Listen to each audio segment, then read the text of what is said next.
लेकिन इस कोई कहे कि कभी उनसे हमारा विवाद हुआ हो, हमारा विवाद किनसे होता है? उन पूंजीपतियों से होता है, उन दलालों से होता है जो झोला लेकर आए थे और आज चोरी करके बेईमानी करके करोड़पति हो गए हैं। तो बताइए कहाँ गलत है? इसलिए मैं इस मंच के माध्यम से, चाहे अग्रवाल जी रहे चाहे फलना जी रहे, डीसी केवल आपका नहीं है। ये जो डीसी के पास आप एप्लीकेशन लेके चल गए ना, और याद रखिएगा, चाहे तरुण महतो रहे, चाहे नवीन महतो रहे, चाहे प्रेम माटी रहे, चाहे बेबी महतो रहे, चाहे अनिता टुटू रहे या सविता महतो रहे, अगर किसी को भी खरोच आया तो खरोच चाहेगा जयराम महतो को आएगा। याद रखिएगा, इस बार हम निर्मल दादा की तरह, सुनील दादा की तरह चिता बहुत बाद में जलाएंगे, पहले अपनी समस्याओं को जलाएंगे। अब हमारी समस्याएं सिस्टम से है, हमारी समस्याएं किसी संस्था से है या किसी व्यक्ति से है, मुझे नहीं मालूम। इस बार यदि किसी को खरोच आया, हम उनकी चिता पहले नहीं जलाएंगे। हम रोज तिल के मर रहे हैं, हम रोज तिल के मरते हैं, हम अपनी जमीन में भूखे मर रहे हैं, हम अपनी जमीन में बेरोजगारी का दंश झेल रहे हैं, हम अपनी जमीन में पलायन का दंश झेल रहे हैं। इसलिए सुन लीजिएगा साफ साफ, जो भी उद्योग के लोग हैं, पहला बात ये भी जान लीजिए कि हम उद्योग के खिलाफ नहीं है। जितनी भी कंपनी फैक्ट्री के संचालन करता है, हम कोई कंपनी फैक्ट्री के खिलाफ नहीं है। हम देश के प्रधानमंत्री, वर्तमान प्रधानमंत्री नरेंद्र मोदी के चमत्कारिक मंदिर, ईश्वर देवी देवताओं के मंदिर की तुलना में देश के पहले प्रधानमंत्री पंडित जवाहरलाल नेहरू के आधुनिक मंदिरों के पक्ष में है। हम नरेंद्र मोदी जी के मंदिरों के पक्ष से कई ज्यादा देश के पहले प्रधानमंत्री पंडित जवाहरलाल नेहरू के आधुनिक मंदिरों के पक्ष में है। आधुनिक मंदिर यानी कल कारखाना, आधुनिक मंदिर यानी फैक्ट्रियां, आधुनिक मंदिर यानी डैम, आधुनिक मंदिर यानी रोजगार, हम उनके पक्ष में हैं। लेकिन सवाल है, उस मंदिर को मैंने जमीन दिया है, अगर हम घंटी बजाने की भी नौकरी वहां नहीं मिलेगी तो सवाल तो होगा, सवाल तो होगा। बिल्कुल हम आधुनिक मंदिर के पक्ष में हैं। हम मोदी जी के उन धार्मिक देवी देवता आकाशीय चमत्कारिक चीजों से कई ज्यादा गुना हम पंडित नेहरू के आधुनिक मंदिर के पक्षधर हैं। उनका आधुनिक मंदिर का रास्ता रोजी रोजगार से होकर जाता है, गरीबों की पेट की भूख से होकर जाता है, इसलिए हम उनके पक्ष में हैं। लेकिन मेरा सवाल वही है, उस आधुनिक मंदिर को बचने के लिए, आधुनिक मंदिर यानी टाटा की फैक्ट्रियां, आधुनिक मंदिर यानी रियाडा चियाडा, आधुनिक मंदिर यानी ये तमाम फैक्ट्रियां, कंपनियां, ये डैम, ये कुचाई का डैम, ये चांडिल का डैम, ये डीमना डैम, आधुनिक मंदिर यानी ये तमाम फैक्ट्रियां, ये छोटे बड़े मिल्स कारखाने। लेकिन सवाल यही कि आधुनिक मंदिर, ये फैक्ट्रियां हमारी जमीनों पर है, और यदि हमें वहां रोजगार नहीं मिलेगा तो सवाल भी होगा, और समय के साथ झारखंड की मिट्टी में उद्भूत भी होगा, बवाल भी होगा, और कोई नहीं बच पाएगा। अगर किसी के पास चले गए, जाइए जहां जाना है चले जाइए। सिकंदर को जानते हैं ना अग्रवाल जी, हम आपको नहीं जानते हैं ना कभी मिले हैं, पेपर में नाम सुने हैं तब से मेरा पारा हिट है।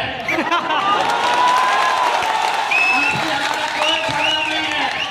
एक को आटा चक्की पीसते थे राजस्थान से आके, और लोगों को यहाँ झारखंड के मूलवासी, झारखंड के आदिवासी पे जुल्म करिएगा, केस करिएगा, तो याद रखिएगा आने वाला दिन जब काउंटर होगा ना, कोई भी सीएस साथ नहीं देगा।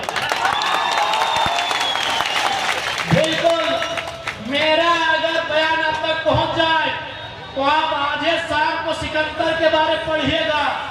वो सिकंदर जिसके बारे में कहा जाता है जो जीता वही सिकंदर, वो सिकंदर जो यूनान के मकदूनिया का था, जिसने पूरी दुनिया को जीतने का सपना सजाया था, जिसने भारत की बहुत कुछ हिस्सों को जीत भी लिया था, लेकिन याद रखिएगा, जब वो खाली हाथ लौट के इस दुनिया से जा रहा था, जब वो मात्र 33 साल की उम्र में मरने वाला था, उसके ठीक पहले उसने अपने तमाम मंत्रियों को बुलाकर कहा था कि जब मैं मर जाऊं ना तो 3 काम करना। मेरा जब जनाजा निकले तो मेरे दोनों हाथ बाहर कर देना। तो उनके मंत्रियों ने पूछा कि महाराज दोनों हाथ बाहर करने का मतलब क्या है? बोला मेरे दोनों हाथ बाहर करना, मुट्ठी खुली करना, ताकि दुनिया को पता चलेगा कि दुनिया को जितने चला सिकंदर खाली हाथ लौट के जा रहा। उसने दूसरा शर्त रखा था, सिकंदर ने दूसरा शर्त रखा था कि मुझे मेरे जनाजे को कंधा कोई एरा गहरा नहीं देगा, कोई मामूली आदमी मेरे जनाजे को कंधा नहीं देगा। मेरे जनाजे को कंधा मेरे प्रधानमंत्री, मेरे महामंत्री, मेरे सेना नायक देंगे। बोला सर इसका क्या मतलब है?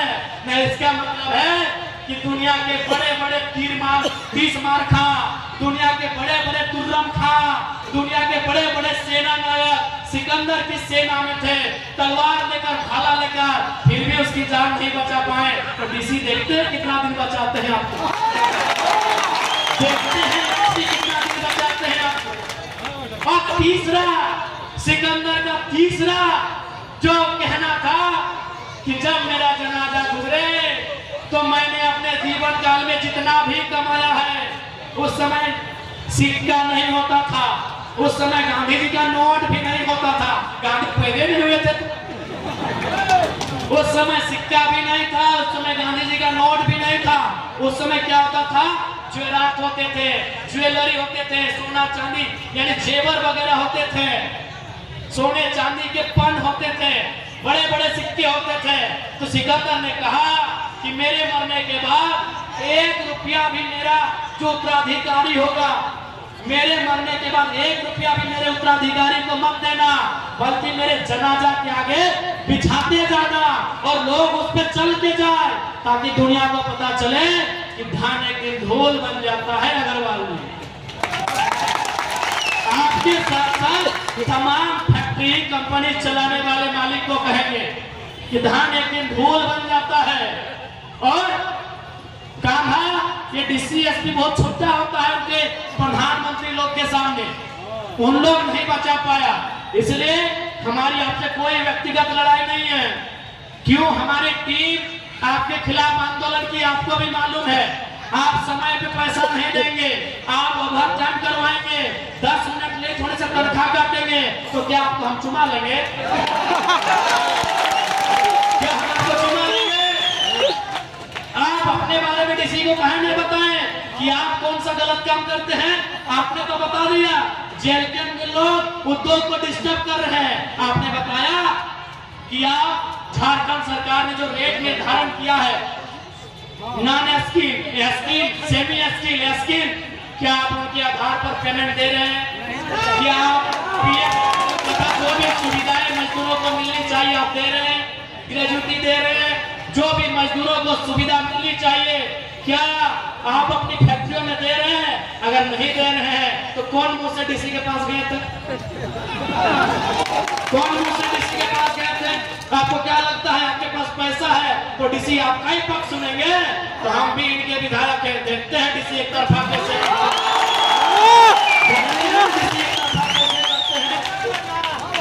नहीं। आप पैसे वाले हैं, आपको लगा डीसी आपके जेब में है, मुंह उठा के चल गए, तो हम भी इनके मेंबर ऑफ लेजिस्लेटिव असेंबली हैं, देखते हैं डीसी एक तरफा कैसे। याद रखिएगा हम जनप्रतिनिधि हैं और डीसी कौन है? नौकरशाह है। नौकरशाह का मतलब क्या होता है? देखिए डीसी महोदय, हम आपके खिलाफ कोई ऐसा वचन नहीं दे रहे हैं जो सिस्टम में दुनिया को बता रहे हैं। डीसी रहे चाहे एसपी रहे, वो नौकरशाह का बात होते हैं।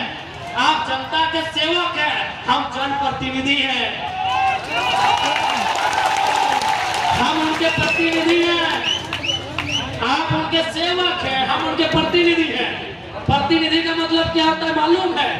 नहीं मालूम है तो बता देते हैं। क्योंकि भारत एक लोकतांत्रिक देश है, यहाँ कानून बनाना होता है, यहाँ नियम बनाना होता है, यहाँ विधि बनाना होता है, और जनता डायरेक्ट विधि नहीं बना सकती है। क्योंकि जनता 1 अरब से ज्यादा है, तब ये निर्णय हुआ कि जनता 15 लाख में 20 लाख में वो प्रतिनिधि चुनेगी, वही तो हम हैं।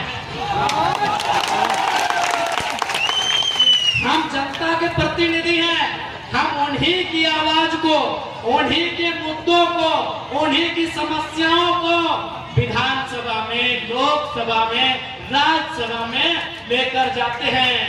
इसलिए जो भी उद्योग घराना ये सोच रहा है कि पदाधिकारी आपके जेब में है, ये गलत बात है। क्योंकि डीसी एसपी वो जनता के होते हैं, किसी व्यक्तिगत प्रॉपर्टी के नहीं होते हैं। तो जो लोग भी ये भ्रम फैला रहे हैं, बिल्कुल भ्रम ना फैलाएं, नहीं तो ये निर्मल की मिट्टी है। अगर इस बार सवाल करेगी तो इतना बड़ा बवाल होगा कि आपको 1 इंच धरती यहाँ दोबारा नहीं मिलेगी। क्या कोल्हान की जनता अपने हक अधिकार के लिए नए उलगुलान के लिए तैयार है? आखिर घुट के कब तक जीना है? और जीना नहीं है। अरे घुट कर कब तक जीना है? जमीन हमारी, खेत हमारे, राज्य हमारा, और राजस्थानी यहाँ आग दिखा रहा है। ये कितना शर्म है। पहला बात, अब हमने राजस्थानी कहा तो इसका मतलब ये नहीं कि हम राजस्थान के खिलाफ हैं। हम उस राजस्थान के राजस्थानी के खिलाफ हैं जो फटाक से हमारे साथियों की शिकायत करने ऑफिसर के पास पहुंचा था।